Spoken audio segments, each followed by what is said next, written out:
Expos at various dealerships in Pietermaritzburg got the Nissan Sugarbelt 400 Round 2 of the SA Off-Road Championship for production and special vehicles underway, and as always attracted a lot of attention from the public, who had an opportunity to rub shoulders with their heroes and see the high-performance machines at close quarters.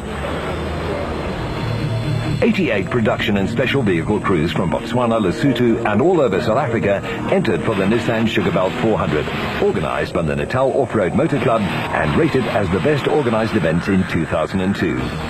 Headquarters for the event were at the Beaumont Eston Farmers Club, situated some 40 kilometres from Pietermaritzburg. Weather conditions on the Friday were sunny and hot, but a cold front and a 60% chance of rain was predicted for Saturday. The morning was spent going through documentation and scrutineering in preparation for the afternoon's 50-kilometre prologue to determine starting positions for the main event on Saturday, which would consist of 3 laps of a 130-kilometre course.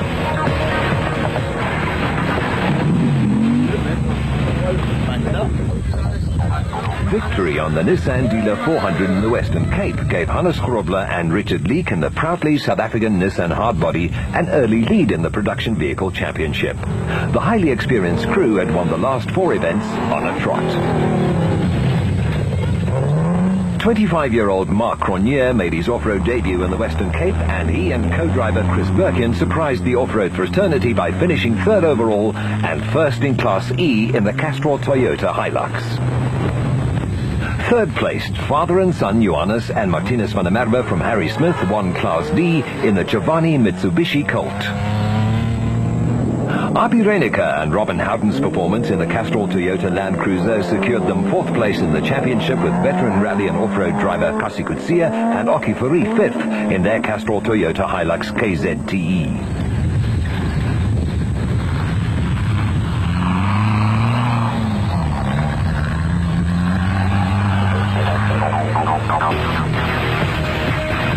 Nissan tops the championship points table, and it was a good start to the season for the Castrol Toyota squad, with 3 crews in the top 5 after the first round of the championship.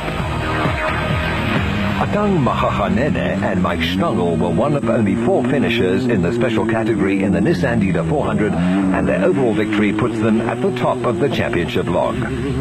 Former Class B champion Gil Nel won Class B and finished 2nd overall in the Luke Africa Truggy and occupies 2nd place in the Special Vehicle Championship.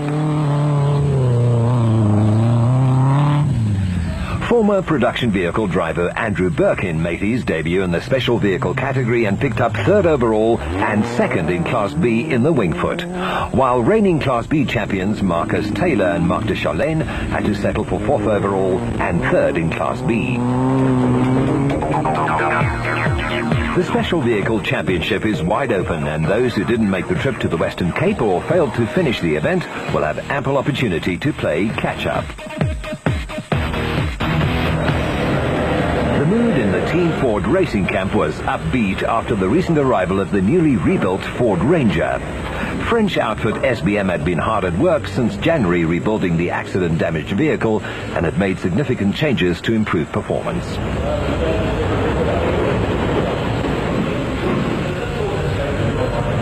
Yeah, our car's back from our bad accident which we had late last year. We had a suspension problem in the Carnival City, and the car was basically destroyed. We thought the car was written off completely, but on closer examination they managed to salvage the roll cage out of it.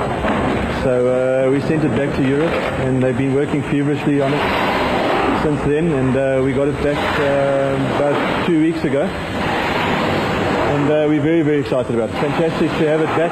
I must say, at one stage I didn't think it would be coming back, but it's back, and with the new V6 motor in it, it's unbelievable. It's really, really good. We went and tested last weekend. We had a good quality test. We did about 150 kilometers, and it's fantastic. It's really, really good. It's still not as good as it's going to be, because for the next race in the desert we'll have the 3.4 motor, which will give us a bit more torque and also a bit more power. But even for this race, it's really, really good. We've managed to save nearly 200 kgs in weight, because we've come down in engine capacity from the 4.6 V8 engine which we had.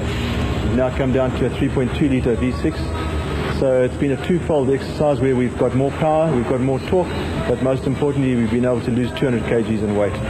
And I think that's really what's what's made the car that much better. It just feels so much lighter and more nimble. We can brake that much later. It really, really feels good.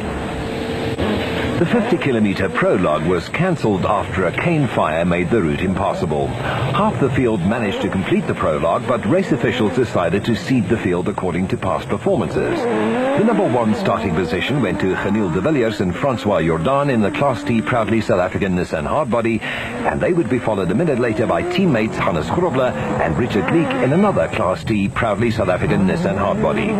The onboard camera provides a bird's eye view of what the co-driver goes through in the cockpit. No, intercom, to your right. Can you hear me? Yes. Oh, you can. Yes, Okay, yes. sorry. Okay, 600.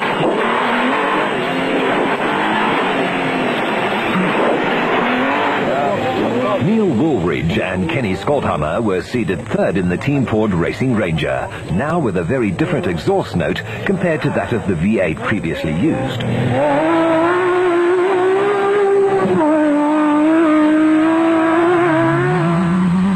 Husband and wife Havard and Kubi du Plessis would be the leading special vehicle away at 8 o'clock the following day and would have last year's Nissan Sugarbelt 400 winner John Weir-Smith and co-driver Jeff Minnett hard on their heels in the O'Hagan's Kopanong Hotel Super Team Jimco.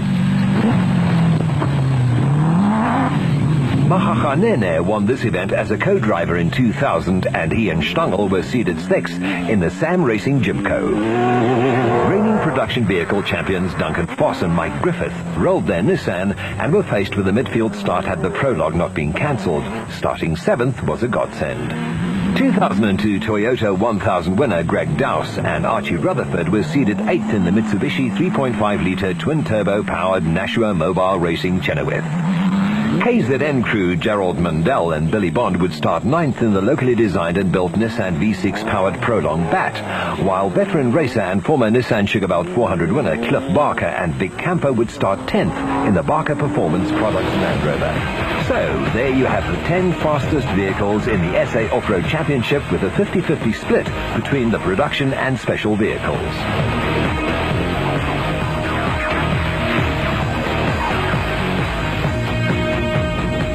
The Nissan Motorsport technicians were hard at work repairing the damage to the Nissan hardbody, which looked a little worse for wear after Foss rolled it.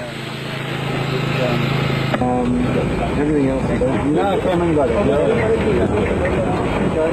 Yeah, in the time trial, about 13 Ks into the time trial, we hit something really hard, and I think we obviously must have punctured our right rear tyre, and it was slowly getting flatter and flatter, and then we came up to a fast section followed by a hairpin left turn, and as I turned in, the wheel or the tyre must have collapsed off the rim, and as I turned in, it just gave way and we rolled the car. So the windscreen popped, the air vents, the side mirrors, but everything was fine. The steering straight and the car was perfect. It started first time, so we could carry on. No problems in the Ford camp. But not so in the Toyota camp. I think it was third corner, not even a kilometre into the route. A rock still half hidden in the side of the road, hit it. We thought we got away with it. The handling was a bit off. I think it knocked the toe out quite a lot. We thought, okay, well, there's a bit of bad luck. We caught Duncan Foss. We were in his dust, so the pace couldn't have been too bad. And about 35 kilometres in, we came up to a very tricky instruction. I think we had Duncan Foss reversing on us and a tongue coming from the front. So we saw a little road to right turn in there, and there was a tiniest little ditch. One we'd go over 5,000 times, the only problem, and we think there was a stress fracture already in the front axle, and the pins that hold the knuckle together just sheared completely off, so we have a 3-wheel Land Cruiser at the moment.